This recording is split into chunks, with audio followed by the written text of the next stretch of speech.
जय श्री राम। जय श्री राम। जय चित्रकूट धाम। जय श्री राम मित्रों, देखिए हम सभी मित्र लोग जा रहे हैं चित्रकूट धाम दर्शन करने, तीर्थ यात्रा करने पर हम निकले हुए हैं। आप वीडियो में बने रहिए, हम आगे का रास्ता आपको दिखाएंगे और सब चीज़ें बताएंगे आपको। चित्रकूट प्रकृति की कृति है तो भक्ति और भाव का राम तीर्थ भी है।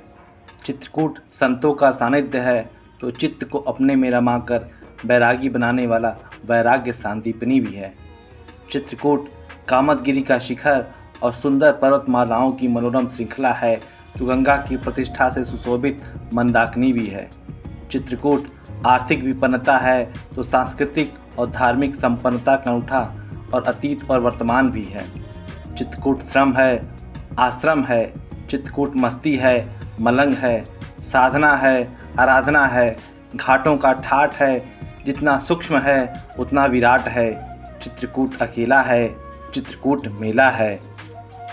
जो स्वयं को विसर्जित करना चाहता है उसके लिए चित्रकूट है, जो स्वयं को सर्जित करना चाहता है उसके लिए भी चित्रकूट है।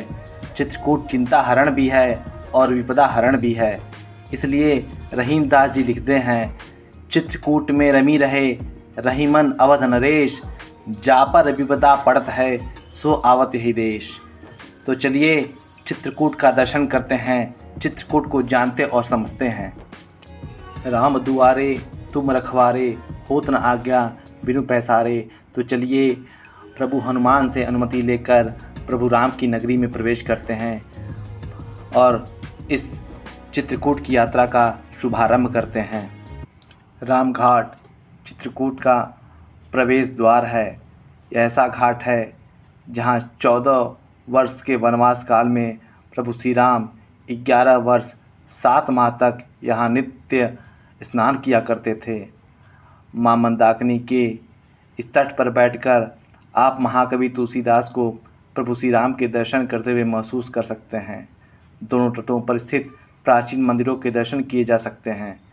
सती अनुसुईया से माँ मंदाकिनी यहाँ तक आते आते लगभग 12 किलोमीटर की यात्रा पूर्ण कर लेती हैं और मध्य प्रदेश और उत्तर प्रदेश को अलगाती हैं।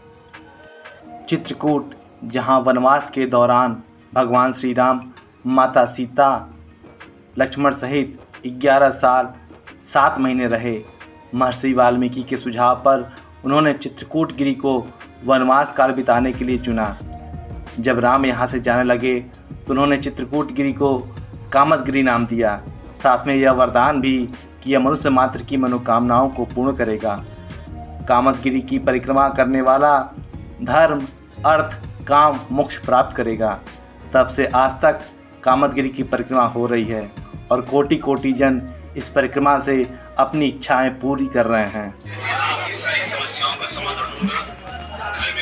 देखिए आप वीडियो में बने रहिएगा, मैं आपको पूरी परिक्रमा और यहाँ पर चित्रकूट धाम के सभी दर्शनीय स्थलों के दर्शन कराऊंगा आपको। आप देख सकते हैं मेरे साथ, देखिए मेरे मित्र हैं मृत्युंजय सिंह, ये हमारे हैं संजय सिंह जी और ये हमारे कृष्ण कुमार सिंह जी उर्फ नेपाली भाई हैं। हम सभी मित्र आज चित्रकूट धाम में उपस्थित हुए हैं। आप वीडियो में बने रहिए, हम चित्रकूट धाम के सभी दर्शनीय स्थलों के आपको दर्शन कराएंगे। इस समय हम भगवान कामतानाथ के कामदगिरी की परिक्रमा मार्ग में हैं। साथियों, आपको बता दें कि कामदगिरी अर्थात हमारी कामनाओं को पूरा करने वाला पर्वत, इसे यह नाम भगवान श्री राम ने ही दिया था। पहले यह चित्रकूट गिरी था। 11 साल 7 महीने इसके विभिन्न स्थलों पर रहने के बाद जब प्रभु आगे जाने लगे तो इस पर्वत ने उनके पैर पकड़ लिए और कहने लगे कि आप के रहते यहाँ तमाम देवी देवताओं की संगत लगती रहती थी। धरती के तमाम तीर्थ यहाँ आपको प्रणाम करने आते थे। ऋषियों का सत्संग होता था। अब अकेलापन मुझे कैसे सहन होगा? या तो आप रुकें या मुझे भी अपने साथ ले चलें। मित्रों, है ना ये जड़ और चेतन के संग की अकथ अजीब कहानी। चित्रकूट पर्वत द्रवित हो रहा था, तब भला राम कैसे न पिघलें। प्रभु राम ने उन्हें मन से आशीर्वाद दिया कि मैं हमेशा यही निवास करूंगा।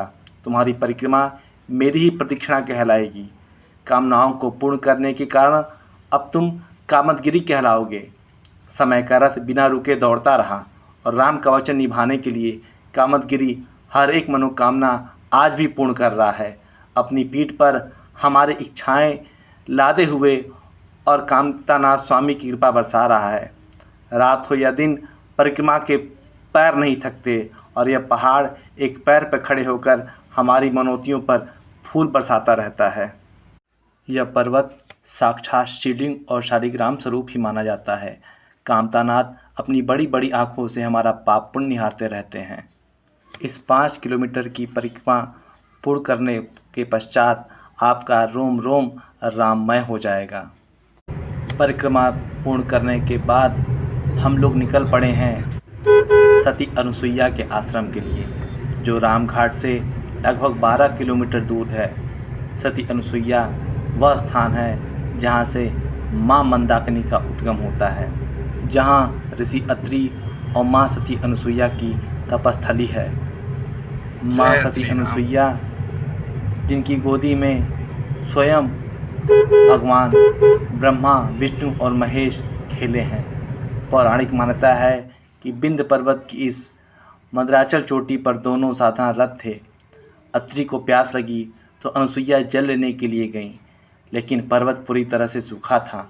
तब अनुसुईया ने अपने तपोवन से गंगा के रूप में माँ मंदाकिनी को प्रकट किया और अत्रि के लिए जल लेकर आईं।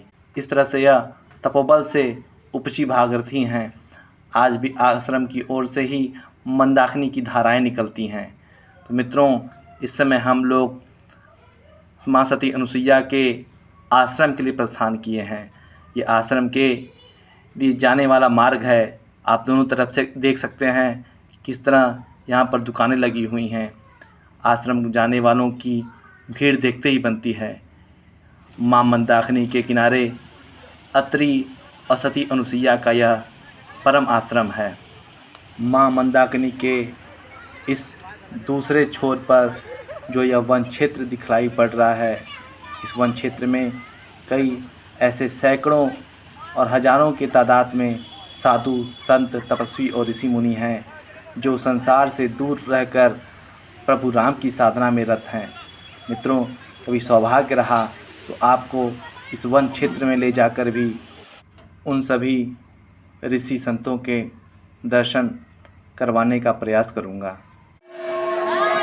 यहाँ सबसे पहले जब आप माँ सती अनुसुईया के आश्रम में आएंगे तो पहले आपको यहाँ पे घंटा बजाना होगा और भगवान भोलेनाथ का दर्शन करना होगा। तत्पश्चात आप मंदिर के अंदर प्रवेश करेंगे।